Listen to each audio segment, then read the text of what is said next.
Hello again, everyone. This is Ken Kibler, Director of Training and Client Business Support with eTruckBiz.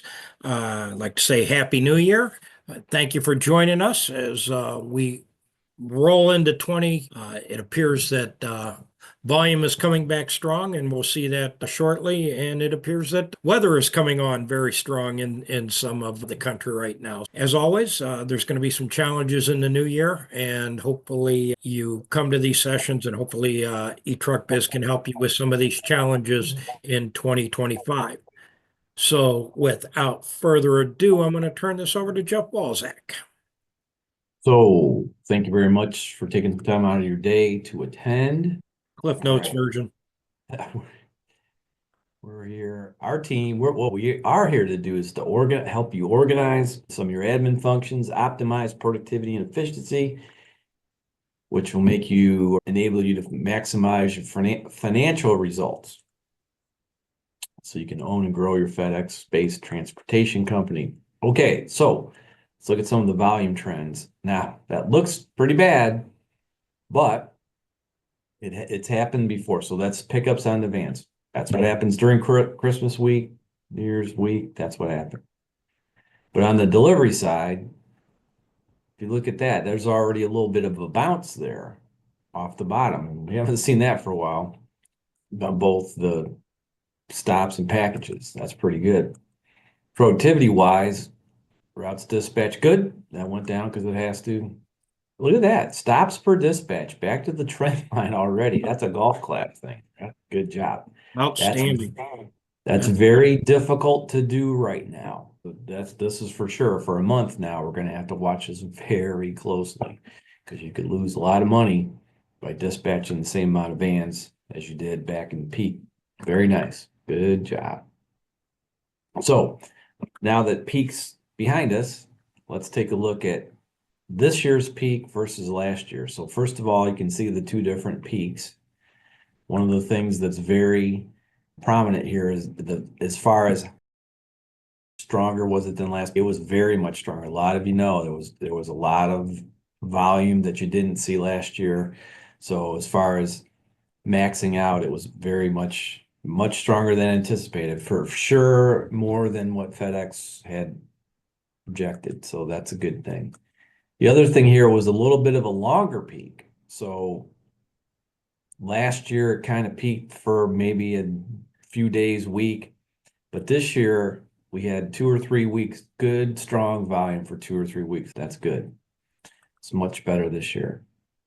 And this is what we tried to say before peak, is it's not so much where you peak out at, but it's where you fall back to. Let's see if I can go back there. So if you look, the volume has bottomed out, but it didn't bottom out as bad as it did the year before. That's a big deal because as it starts to rebound, it's going to come back, and we're probably going to get back to the trend line pretty darn quick. So that's good. So watch it. Even though you got to watch your dispatches, watch how many stops are coming in, be very, very aware of what's going on there. It could be that the volume might end up being pretty darn strong.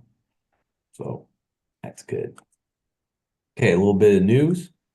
Do you think FedEx might be a good stock pick if the economy rebounds? All right. You think that's a good idea? Well, this guy does. Who knows who that guy is? Be Mr. Gates. Yep. Mr. Gates just made a $2 million bet on recovery. Bill Gates quietly buys two stocks. So they were talking about two of them that he bought. One was a truck manufacturer, and the other one was FedEx. It says, then there's FedEx, a logistics powerhouse navigating turbulence.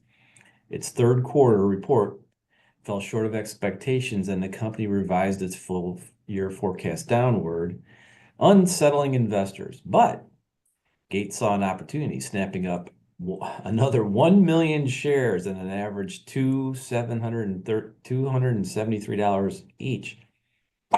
Pocket change for us. FedEx has been shaking things up internally. We know that the company announced plans to spin off its less than truckload freight division, FedEx Freight, into a standalone business. According to Bloomberg, this division pulled in 9.4 billion in 2023 and could become a growth driver as FedEx sharpens its focus on core operations. The move is part of a broader drive initiative, which aims to make the company more efficient and flexible. The analysts believe that this will streamline FedEx's operations and position it for growth if the economy rebounds. So there we go. It's probably a very good thing. Not making stock recommendations, but all right. Now we're going to talk about a couple things here that are happening, and here's a big one. Is Sunday service making a comeback? So I want to take a look here, Mr. Ken. Is there some things we want to talk about here? Yep, it is definitely coming back. CSPs have been notified that it will commence on 3/9 of 2025, which is also one short week after some of these facilities will be starting Network 2.0. So why have one shot when you can take two? The goal of FedEx here is they're adding specific zip codes to increase the population served to 15% more. So it's few zip codes that are very targeted with dense populations to add 15% more coverage of the population. So that is a goal. That will move the population covered up to 65% on Sundays. So significant increase there. Once again, targeting specific zip codes. Okay. It says in here that the estimates for the volume served in these zip codes will be available towards the end of January, therefore giving you 6 weeks lead time on the volume you could expect into those specific zip codes. To increase volume into those zip codes, they're going to be shifting the 2 and 3 day residential volume that would be due on Mondays and moving it to Sunday.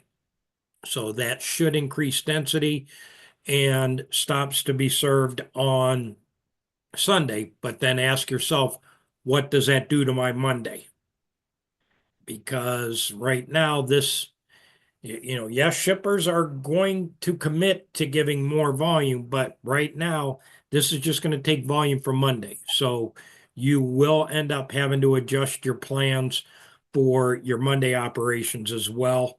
If you were previously doing some zip codes 2 years ago, you might have to take a look at that historical data and see how much your volume will drop on a Monday. Okay. Overnight volume picked up on Saturday won't be due on Monday anymore. It's going to be due on Sunday.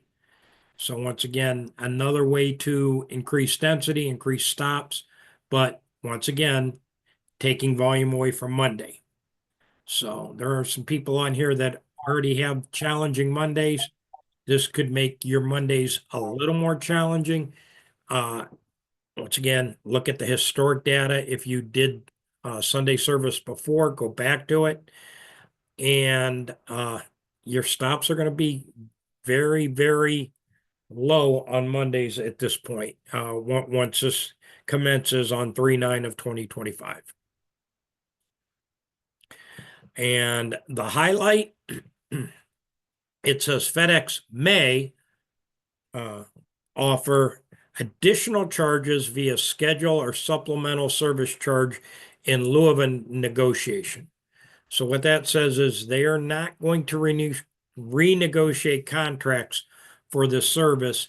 They may offer an addendum. So I think it'll have to do with what kind of volume that they think they can give you, how many stops per dispatch you could get, and therefore how much revenue will you produce on those days. Be careful with these. Let us help you look at these, because once again, yes, they have a commitment that they will be adding some volume from shippers. However, you can see a lot of this is moving overnight volume and moving 2 and 3 day volume. So you're not going to go into a 7 day operation for what increase in stops on a weekly basis. That's what you have to ask yourself. I'm now going to have 14% more work days. Am I going to get 14% more stops? Probably not. But if you're not going to get any more stops and increase your work days by 14%, what do you need to make that business profitable? We can help you. Anything to add, Jeff? No, it's just interesting that Sunday's here. No, they're gone, and now they're coming back for some folks. So a lot of things, but that's good. That's good. And if you got any questions, you can put them up in the question box, Zoom thing there. Becca is going to let us know about a couple other things here, hopefully. Yeah, I'm here. So we do have an announcement to make that the new driver app version is released. And what you can see in that new release is first, the eRoute now is in landscape on the iPads. I know that a lot of drivers expressed their need for this, so we had made that change. In portrait mode, it is now going to show the vehicle registration info and delivery status code. In this case, an exception and the call out for the stop. But you can also upload a picture of that vehicle registration and have that handy right on the app. A maintenance request, you can now upload a photo or a video to further explain a situation going on. And that you can just upload right when you're doing your pre-trip or post-trip inspection. And then the QR codes with plenty of new functionality on the way. You will see this coming up within the next few weeks. There's going to be a lot more options available just for your driver convenience to be able to scan that and then pull up what they need. Big deal. Foreshadowing a lot of things to come there. So that's good. And then there is something new that we wanted to share with you. So we have developed 2 new financial analysis tools to help prepare for and capitalize on the upcoming Network 2.0 integration situation.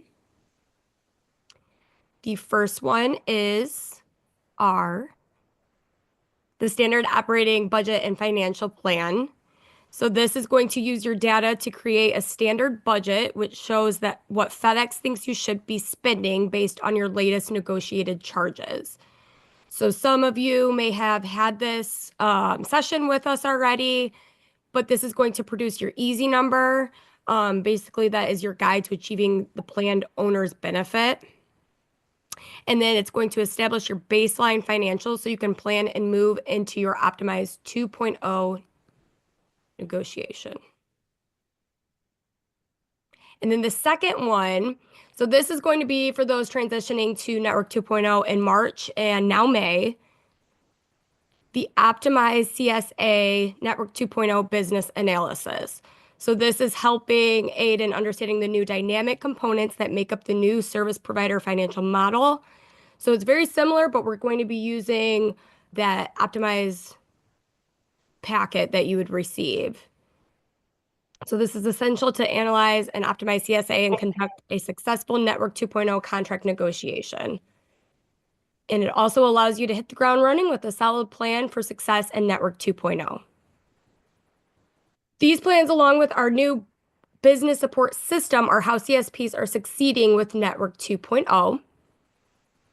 And you can get these reports and analyses for free for a very limited time. This is probably the last time we will be offering this. How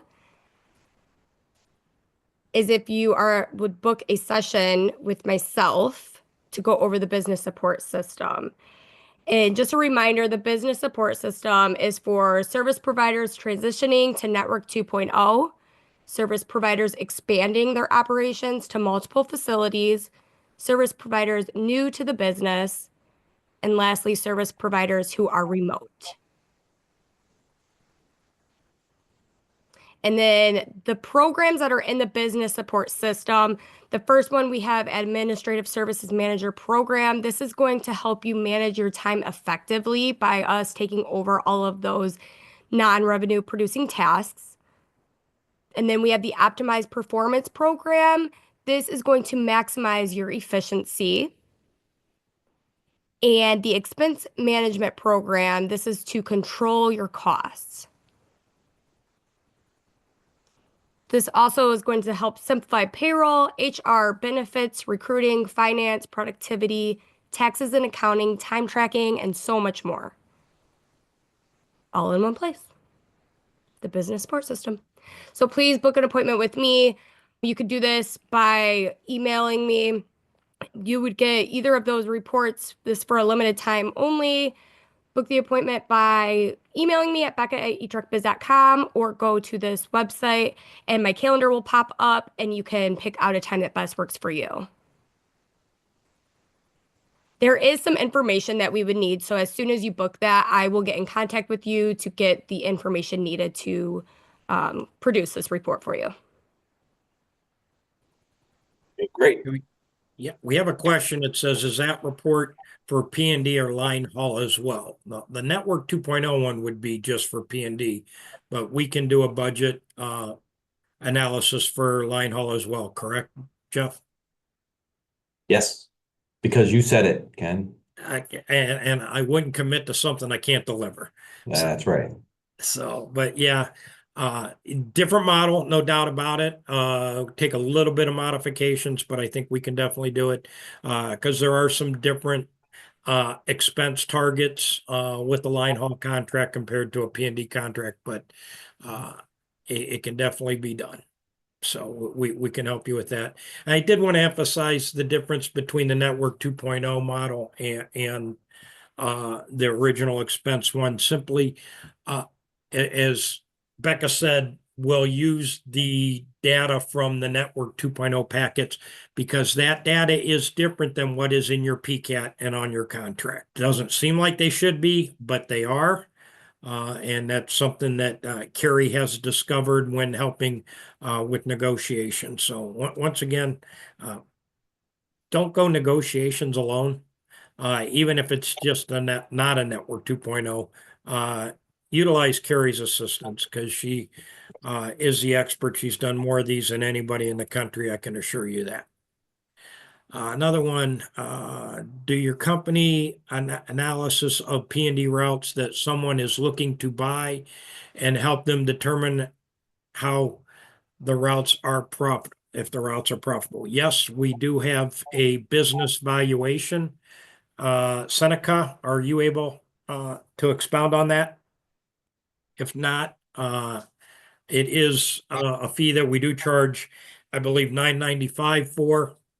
But yeah, we can take we'll need some information, and if you contact us, we'll tell you the information that we need, and we should be able to give you a valuation of that business.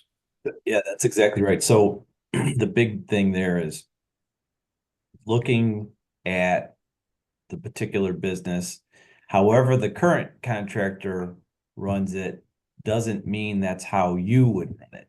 We can show you what FedEx thinks you should be doing as far as profitability or productivity, any kind of thing about a particular CSA. Just looking at the current person's P&L, that's just showing you if they're selling, there's probably something wrong, and it's not really giving you the picture from the FedEx side of things. So I think maybe that's one of the things you're looking at. It's very important. It's of huge importance if you're trying to get into the business. Excellent. Guess that's all you got there, Ken? That's all the questions. Said new year. Hopefully you have new goals that you want to accomplish in your operation. Setting goals. A lot of times the P&D or the BC might not know the goal for how many stops need to be on that truck to generate the revenue that the business needs. So I definitely would encourage you to set goals. Hopefully they're the right goals. If you book an appointment with Becca and you get the assessment, I can assure you they will be the right goals that your BC will need to operate daily with the stops per dispatch so your business can reach the financial goals that you want. new challenges in 2025. FedEx is going to get very aggressive, we believe, starting in May with the Network 2.0 rollout. So it's coming. Sunday service. It's pretty aggressive. It was a major sticking point with CSPs when it was Sunday service nationwide. So FedEx is willing to go out and, dip the toe back in the pool and say, hey, we're going to try this again. Once again, limited zip codes, but it will affect your operation, not just on Sunday. It's going to affect it on Monday as well. So please utilize historical information. If you need help understanding what your costs are going to be, that's why eTruckBiz is here. So that's all I have, Jeff. Anything to add? That All right, we will be back here next Tuesday again. Oh, looks like we got another question. So for those that are already doing Sunday deliveries, I don't think anything will change unless they expand some zip codes in the station. If your entire station is running on Sunday, then nothing will change there. If your station is currently running just limited zip codes, which they do in, I know, one of the Pittsburgh facilities, they may expand the zip codes that they're servicing there. So, all righty. So as I said, we'll be back here next Tuesday, and we appreciate your time. And let's have a successful 2025 together, set some goals, and let's achieve those goals. Thank you very much.